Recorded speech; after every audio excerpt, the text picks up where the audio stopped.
Una motocicleta obligó al mundo a desacelerar, no porque se estrellara o fallara, sino porque funcionó demasiado bien. La velocidad era real, pero el silencio que siguió fue aún más fuerte. Entonces, ¿por qué la enterraron sin decir una palabra? Aquí está la verdadera verdad detrás de la motocicleta prohibida de Suzuki.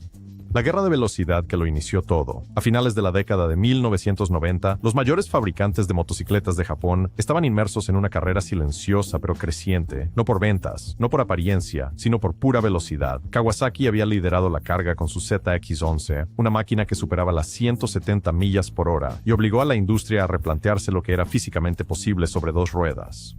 Honda respondió en 1996 con la CBR 1100X Super Blackbird, un nombre elegido con intención, una máquina afinada para la dominación. Por un tiempo breve, funcionó, pero Suzuki no quería quedarse atrás.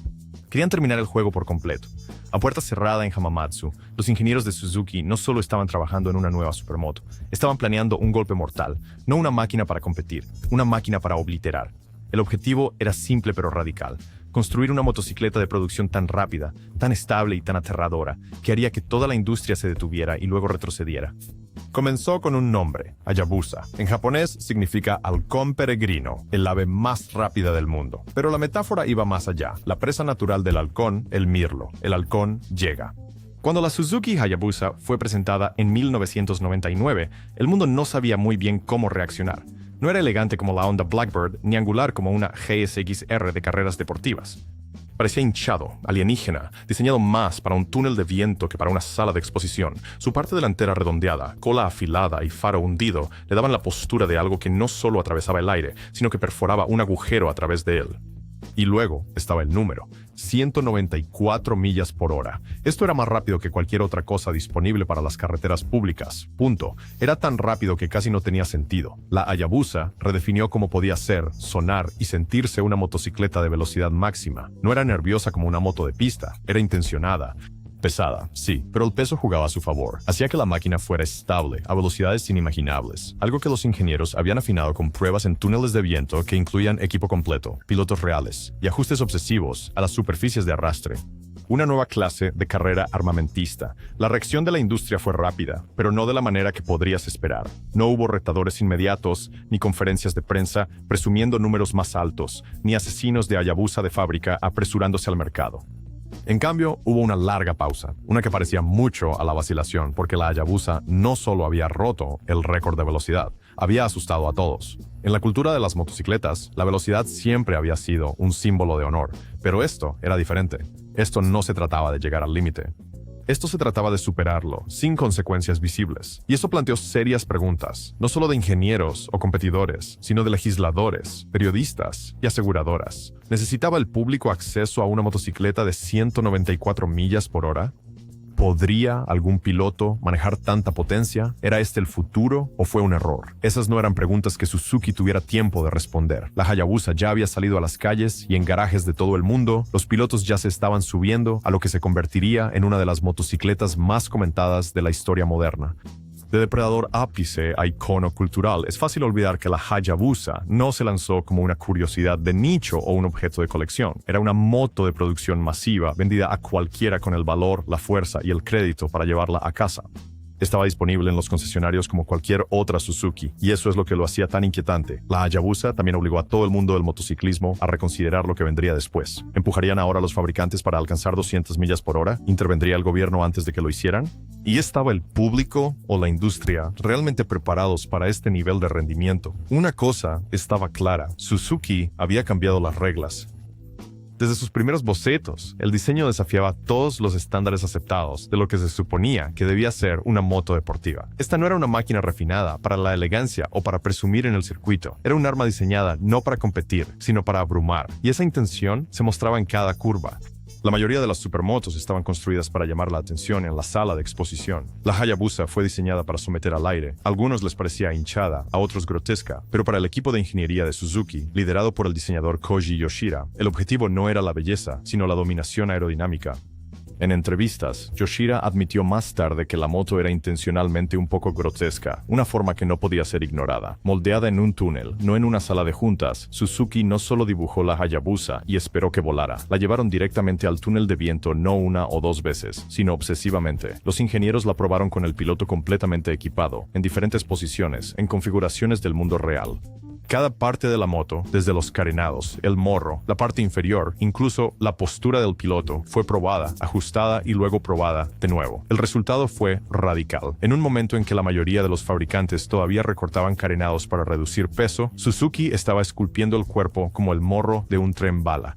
Suave, redondeado, largo y estrechamente integrado, no solo para engañar al viento, sino para dominarlo. A 200 millas por hora, el aire no solo resiste, ataca, tira, empuja y amenaza con destrozar las máquinas. La solución de Suzuki fue dejar de tratar el viento como un obstáculo y empezar a tratarlo como un sistema que se debe gestionar, canalizar, redirigir, conquistar. Desde el lado, la Hayabusa parecía hinchada. Desde el frente, parecía un misil. El piloto no era una ocurrencia tardía, formaba parte del diseño. El tanque estaba esculpido para permitir una postura completamente agachada. El asiento y los reposapiés estaban posicionados para minimizar la resistencia, y la pantalla frontal estaba hundida lo suficientemente baja como para permitir que tu casco besara el vidrio, la bestia interior.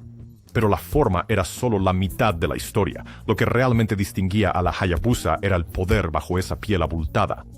En lugar de refinar una plataforma típica de 1000 centímetros cúbicos, como estaban haciendo Honda y Kawasaki, Suzuki dio un salto que se sintió casi temerario. Instalaron un motor de 1298 centímetros cúbicos en línea de 4 cilindros, que generaba 175 caballos de fuerza y 103 libras-pie de torque, cifras que rompieron expectativas para una moto legal en carretera en 1999. Esta era una moto deportiva construida como un misil de crucero. El motor no solo era potente, era suave. Suzuki añadió un contrabalanceador accionado por engranajes, una medida que evitaba que el enorme motor se sacudiera a sí mismo o al piloto. Era refinado pero violento, quirúrgico pero implacable. A cualquier velocidad, en cualquier marcha, la Hayabusa entregaba una potencia que se sentía infinita. No necesitabas esperar la banda de RPM adecuada. No necesitabas modular el embrague, gira el acelerador y la moto respondía al instante. Sin demora, sin vacilación. Por supuesto, este tipo de potencia requería un chasis que pudiera soportarlo. Suzuki no solo colocó el motor en una vieja GSX-R y esperó lo mejor. Reconstruyeron el chasis desde cero, reforzando el basculante, engrosando las paredes del cuadro y revisando la geometría para mantener el peso centrado y la moto estable bajo cargas extremas. La Hayabusa pesaba alrededor de 550 libras en mojado, pesado para los estándares de una moto deportiva, pero nunca se sentía lenta. Una vez en movimiento, el peso se convertía en un activo. La moto se mantenía firme a través de los vientos cruzados, estable en inclinación total y casi inquietantemente tranquila, al cruzar 150 millas por hora. Y esa fue la otra revelación. No se sentía como si intentara matarte, se sentía como si supiera exactamente lo que estaba haciendo.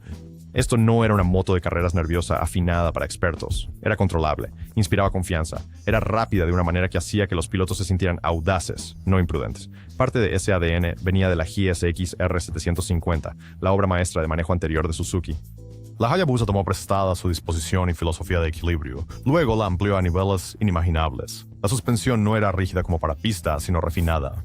Los frenos no solo eran fuertes, eran progresivos.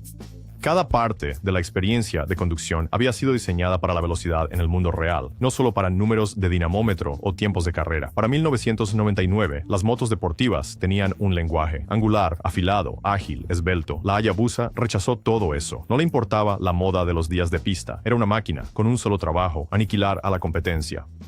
Donde otras marcas dudaron, Suzuki fue a todo gas. Era grotesca, sobredimensionada, terriblemente rápida y absolutamente inolvidable. Nunca había habido una moto como esa, y pronto habría consecuencias, porque la Hayabusa no era solo un nuevo punto de referencia, era un punto de inflexión, no solo para el rendimiento, sino para el control.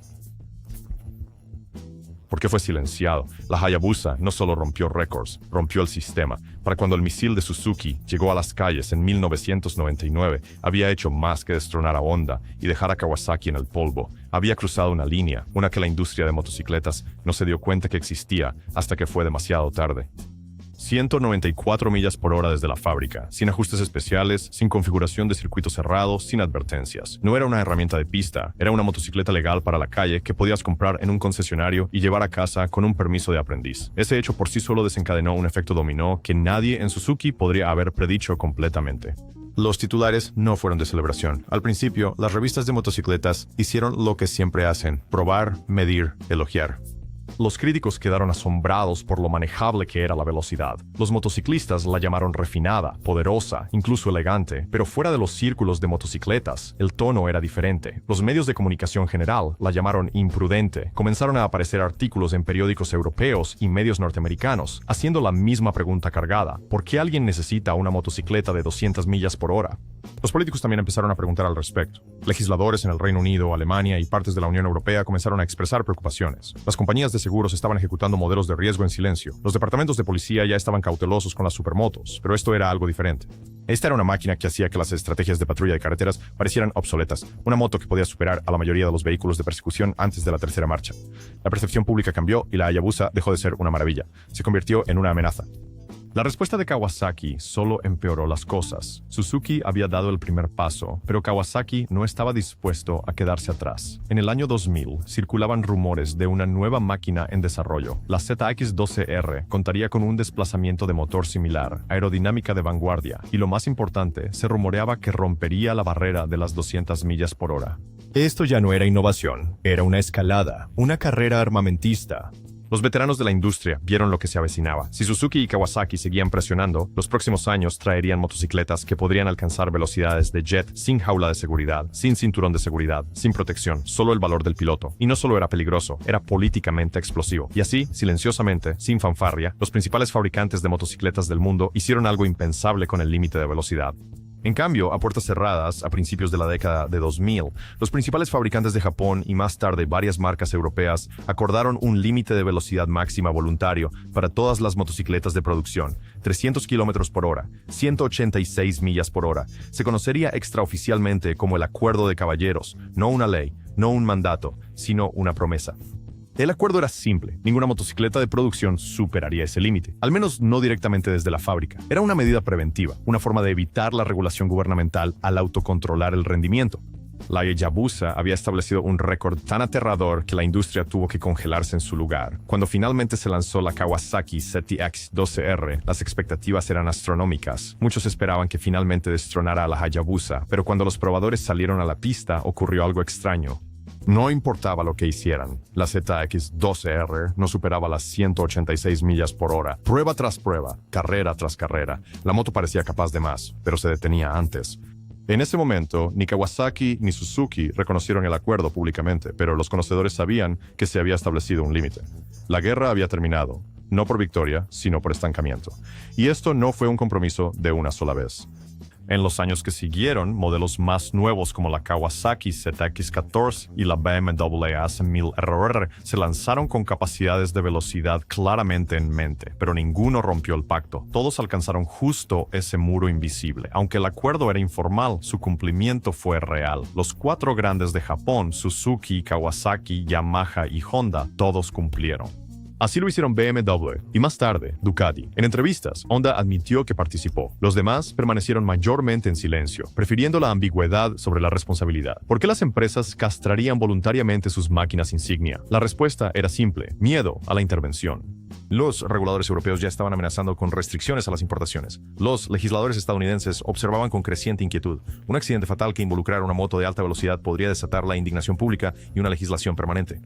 En lugar de arriesgarse a perder el control por completo, los fabricantes tomaron el control ellos mismos. Si no reducían la velocidad voluntariamente, alguien más los obligaría a hacerlo. Para el año 2001, la segunda serie de Hayabusas comenzó a llegar a los concesionarios. A simple vista, parecían sin cambios. Mismo diseño, mismo peso, mismo motor monstruoso, pero debajo de la superficie, algo faltaba. Suzuki había instalado un limitador electrónico. La moto ya no superaría los 300 km por hora, no porque no pudiera, sino porque no se lo permitían. Las generaciones posteriores añadieron más restricciones, mapas de motor refinados, limitadores de software, incluso límites de potencia basados en las marchas. La potencia seguía ahí, pero tenía una correa. La Hayabusa había pasado de ser un halcón salvaje a un pájaro en una jaula dorada, y sin embargo, a pesar del limitador, seguía siendo un símbolo de rebelión. Los motociclistas sabían de lo que era capaz el original. Los coleccionistas comenzaron a buscar los modelos de 1999 y 2000, los únicos años no afectados por el pacto. Se convirtieron en artefactos mecánicos, recuerdos de los últimos días antes de que el cielo se cerrara. Al final, no hubo un campeón coronado de las guerras de velocidad, ni un enfrentamiento final, ni un desfile de cintas, solo una línea en la arena y una moto que obligó a todos los demás a detenerse. Prohibida, aunque no prohibida. Pregunta a cualquier motociclista sobre la Hayabusa y eventualmente una palabra surgirá, prohibida. Se desliza de la lengua y los motociclistas la dicen con una sonrisa, como si conocieran el secreto. Una máquina tan rápida, tan peligrosa, tan incontrolable, que tuvo que ser prohibida. Pero aquí está el giro, nunca lo fue, ni en Estados Unidos, ni en Europa, ni en Japón. Ningún documento oficial, ningún aviso gubernamental, ninguna ley explícita prohibió jamás la Suzuki Hayabusa. Entonces, ¿de dónde vino el mito y por qué todavía parece cierto? La idea de que la Hayabusa fue prohibida no se originó en un tribunal. Creció en foros, garajes y titulares que nunca aclararon del todo lo que había sucedido. Había artículos advirtiendo sobre el aumento de la velocidad de las motocicletas. Había amenazas de regulación. Había rumores de que la Unión Europea estaba tomando medidas contra las importaciones de alto rendimiento. Pero no hubo prohibición, solo silencio. Lo que realmente sucedió fue mucho más sutil y posiblemente más dramático. La Hayabusa no fue retirada de las salas de exposición, fue reprogramada, silenciosamente, estratégicamente y sin un comunicado de prensa. A partir de 2001, Suzuki simplemente ajustó el cerebro de la moto y siguió vendiéndola, y para la mayoría de los compradores, eso fue suficiente. El limitador era invisible, a menos que intentaras romper récords. La mayoría de los motociclistas nunca alcanzaron esas velocidades de todos modos, pero entre los entusiastas, el mito ya había arraigado. La moto más rápida del mundo había sido enjaulada, y en la mente de aquellos que entendían lo que realmente representaba la Hayabusa, eso se sentía como una prohibición, el código del coleccionista. Si hablas con coleccionistas de Hayabusa hoy, todos dicen lo mismo. Las verdaderas se fabricaron en 1999 y 2000. La primera generación, las bestias, indomables, sin límite de velocidad, sin restricciones de fábrica, solo ingeniería pura y sin ataduras. Esos primeros modelos se han convertido en leyendas mecánicas, no solo por su potencia, sino por su libertad. Se deslizaron por las grietas antes de que se cerraran las puertas, y todavía están ahí, guardados en garajes, intercambiados en silencio, ajustados y modificados por aquellos que se niegan a aceptar límites. Algunas tienen turbos, algunas tienen brazos oscilantes alargados, algunas se dejan completamente de serie, un tributo a un momento en el tiempo que quizás nunca vuelva. Para estos motociclistas, la Hayabusa no solo era rápida, era el último verdadero forajido. Pánico global, mitos locales. Lo que amplificó la idea de una prohibición fue cómo diferentes países respondieron a la reputación de la Hayabusa. En Alemania y el Reino Unido, los reguladores discutieron abiertamente los límites de velocidad en motocicletas. Los legisladores advirtieron sobre posibles prohibiciones de motos que pudieran superar ciertos umbrales. Las compañías de seguros se volvieron más cautelosas, a menudo aumentando las primas en motos como la Hayabusa, independientemente del riesgo real.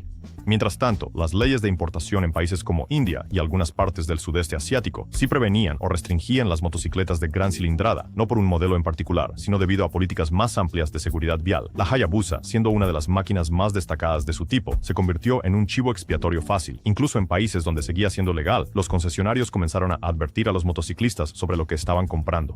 Algunos se negaron a vender a nuevos pilotos, otros requerían exenciones, reconociendo el poder de la máquina. Estas señales mixtas ayudaron a que el mito se extendiera, y como la mayoría de las buenas leyendas, la verdad se desdibujó. Suzuki nunca negó el límite de velocidad, pero tampoco lo promovieron. En su lugar, refinaron la Hayabusa de maneras más discretas. Nuevas generaciones llegaron con electrónica actualizada, emisiones más limpias, más comodidad y mejor manejo. Pero el filo se había ido, el miedo se había desvanecido. La Hayabusa ya no era un botón de pánico, se había convertido en algo más manejable, más civilizado. Una supermoto para adultos, todavía rápida, todavía hermosa a su manera extraña, pero no peligrosa, no amenazante. Y sin embargo, la leyenda se negó a morir. Una máquina que lo cambió todo. Mucho después de que las guerras de velocidad se desvanecieran, una máquina aún se mantenía sola, no solo como la más rápida, sino como la que cambió las reglas.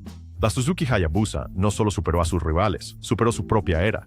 Vino de un tiempo en que los límites aún se estaban probando, cuando los fabricantes avanzaban sin pedir permiso, y luego cerró ese capítulo con un rugido tan fuerte que toda la industria retrocedió. Lo que sorprendió a la mayoría de la gente no fue solo la velocidad bruta de la Hayabusa, fue lo habitable que era esa velocidad. Esta no era una moto que perteneciera solo a salinas o pistas de carreras. Podía recorrer calles de la ciudad, deslizarse por autopistas, incluso llevar a un pasajero con comodidad. Era un misil disfrazado de máquina de turismo. El asiento era ancho y bien acolchado. La posición de conducción, aunque agresiva, no castigaba tus muñecas. El motor no ladraba ni daba tirones, ronroneaba hasta que pedías más, y cuando lo hacías, respondía con una aceleración tan suave que hacía que todo lo demás en la carretera pareciera estar detenido. Podrías usarla para ir al trabajo, podrías recorrer países, podrías competir en una pista de aceleración el viernes por la noche y luego dar un largo paseo por las colinas el sábado por la mañana. Esta versatilidad no fue un accidente feliz, fue el resultado de una ingeniería meticulosa. Suzuki construyó la Hayabusa no solo para ir rápido, sino para hacerlo todo bien, y lo logró. Con el tiempo, la Hayabusa evolucionó más allá de su identidad original y se convirtió en una plataforma para afinadores, personalizadores, adictos a la velocidad y forajidos. Su enorme estructura y motor sobredimensionado la hicieron ideal para modificaciones. Algunos motociclistas alargaron el basculante para estabilizarla en carreras de aceleración a alta velocidad. Otros le pusieron turbocompresores y kits de óxido nitroso. Algunos le dieron trabajos de pintura extravagantes e iluminación a LED. Algunos simplemente la mantuvieron de serie porque no necesitaban nada más. La Hayabusa no era frágil como otras motos de alto rendimiento, estaba sobredimensionada y eso la hacía indestructible. Podía soportar abuso, distancia, calor y potencia y aún así volver por más. Esa durabilidad la convirtió en una leyenda, no solo entre los motociclistas, sino también entre los constructores, que sabían que estaban trabajando con algo que podía soportar el castigo. Generaciones posteriores, mismo ADN. En 2008, Suzuki lanzó la segunda generación de la Hayabusa. Vino con actualizaciones, un motor más grande de 1.340 centímetros cúbicos, más torque, mejores frenos y electrónica moderna. Era más limpia, más segura y aún más refinada. Pero faltaba algo, el impacto, el pánico, la sensación de que esta moto estaba haciendo algo que nadie más se atrevía a intentar. La tercera generación llegó en 2021, aún más pulida, más características, control de tracción, modos de conducción, ABS, todo lo que esperarías en una superbike moderna. Era una maravilla tecnológica, pero no asustaba a nadie porque la industria había cambiado y la Hayabusa tenía que cambiar con ella. Aún así, bajo todas las mejoras, el ADN estaba intacto, la silueta, el motor, el nombre. El espíritu del halcón todavía perduraba, no como un depredador esta vez, sino como un sobreviviente, un recordatorio de lo que una vez había sido posible. Otras motos han ido y venido, algunas más rápidas en teoría, algunas más caras, algunas más promocionadas, pero ninguna ha mantenido la cultura como lo ha hecho la Hayabusa. No es solo una máquina, es un mensaje, un desafío a los límites, una celebración del exceso, un recuerdo vivo del momento antes de que las reglas cambiaran. La Hayabusa no siguió una tendencia, hizo que la industria se confrontara a sí misma. Hizo la pregunta que nadie más se atrevió a hacer. ¿Qué tan rápido es demasiado rápido? Y no se disculpó cuando la respuesta asustó a la gente. Incluso ahora, décadas después, todavía impone respeto, no solo de los motociclistas, sino de ingenieros, diseñadores y críticos que entienden lo que significó construir algo tan audaz y salirse con la suya. Porque por un breve y brillante momento, Suzuki construyó una motocicleta que ignoró el límite y tocó el cielo. No prohibieron la Hayabusa, solo le cortaron las alas antes de que pudiera volar más alto. Pero tal vez recuerdes haber montado una antes de la restricción. O tal vez hay otra máquina que crees que merecía el mismo estatus mítico. Deja tus historias o favoritas en los comentarios. Y no olvides dar me gusta y suscribirte para más.